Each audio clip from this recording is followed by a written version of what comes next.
Well, now I want to talk to Jeff Jordan. Jeff is kit bashing a station into a prototype station that he's been working on for a few weeks. And I think, Jeff, this is your last time.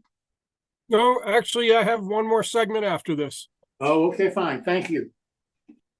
So we left off last week, just about to install the roof. So this slide shows the roof installed, and there's several things of note here. First off, because I resized the gables, the tabs that were pre-cut in the kit for the roof no longer fit. So I had to cut them off, and I filled the gaps so that when you shingle the roof, there wasn't a depression there. You can see in the front there how I filled in the roof overhang using the material that I had taken off of the back of the roof. The little blob there in the front, it's not a hole, that's just brown paint. I think a frequently overlooked issue is what should the underside of your roof look like where the roof overhangs? And in this case, I decided to paint it a dark brown.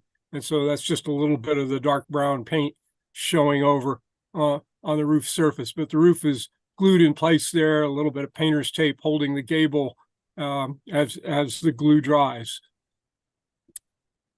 Working on the roof, you needed to install a chimney. The kit came with a resin chimney, but it was quite tall. And after I painted it, I decided it was too tall to match the prototype and wanted to see if I could use it nevertheless. And it is 3 segments, the top, a middle, and a bottom. And so I cut out the middle segment and glued the top and the bottom together. You can see there on the right after I've trued up the cut and a little bit of super glue. And you've got a much shorter chimney. And in here, there it is in place. And you can see the photo in the background shows the prototype. And so I've positioned it, and the shortened chimney is much closer match to the prototype.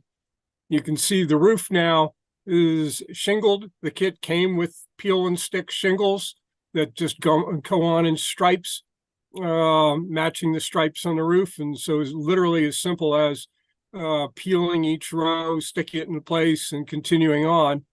And it also comes with some flat stock for the gable of the roof.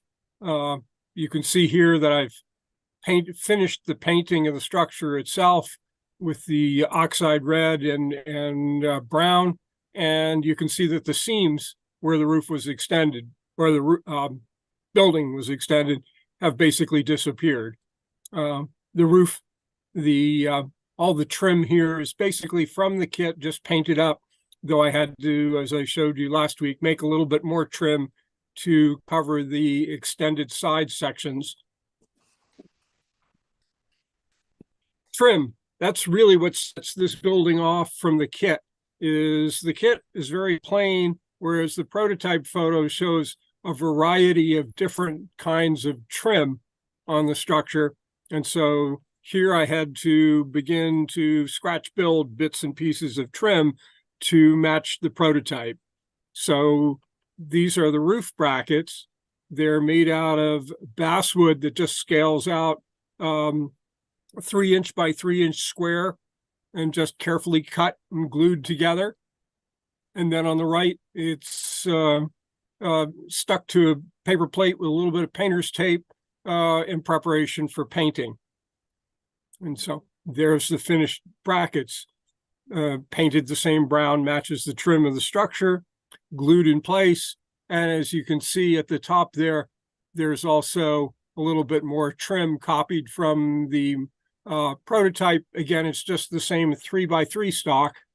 Also, the kit did not include this trim that goes out on the edge of the roof, and it's really essential to match the prototype. Again, that's just a little scale lumber I had on hand that looked about right. Station side, obviously, since this is the Middletown station, was critical.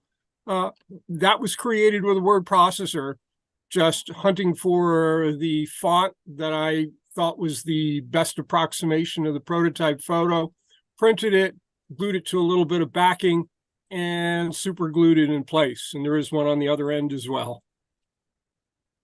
Now, the really tricky detail, you remember in the prototype photograph, there's a snow guard on the edge of the roof. It was essential to add that snow guard. And here I decided to make that out of evergreen styrene, a material I'm really familiar with and comfortable with, and selected a very fine strip of evergreen styrene, cut it to the appropriate length, and then taped it down on my mat there, and then marked the separation right there. It's got brackets on every other mark. On the left is the little brackets, which are nothing more than the same material that was used for the snow guard, cut into first little squares, and then the little squares cut in half into little triangles, and then each one glued in place. Again, because it's evergreen styrene, you can use liquid plastic cement and weld them in place pretty quickly. So tweezers and a paintbrush, and you weld them in place. I put them in every other, but then I came back and added everyone on the mark. And then over there on the right is the paint booth. And the front is just some more trim that's standing there drying. But in the back, on top of the paper plate, is the snow guard, which has just been shot with a spray can of flat black paint and is drying before it goes into place on the roof. And so I think that's what I've got for you this week.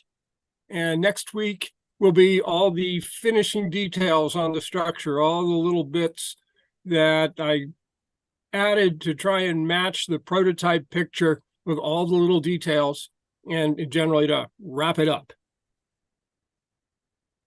Anybody have any questions for Jeff?